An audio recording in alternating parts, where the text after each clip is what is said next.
Dear American citizens, the Great Depression was a huge economic disaster. Life during the Great Depression was unbearable for everyone. It had tremendous effect on the whole and entire nation. The economy had no money, in which it led to tons of problems for everyone. People were losing their jobs left and right. Immigrants were coming in from other countries and offering to work for almost nothing and talking to all of the jobs.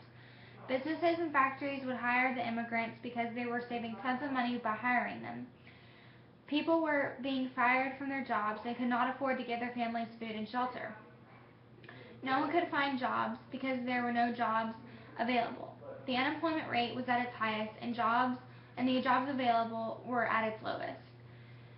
Millions of Americans went hungry because they had no money for food and the food was being rationed. The lack of food is one thing that caused the people's health to decline, both physically and mentally.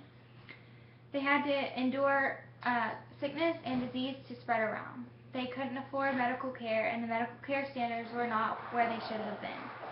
A lot of people were stressed and becoming severely depressed and attempting suicide. The nation eventually recovered from the Great Depression into what it is now.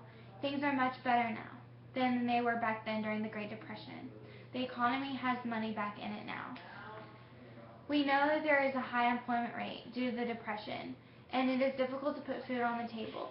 In your aid, we have several locations where they have soup kitchens and bread lines. The food is provided by charitable organizations and public agencies. We understand this is a hard time, and we are there to be a cheering aid. Again, we have put bread lines and soup kitchens in several locations, and you are welcome to visit those at your need. Thank you, and God bless.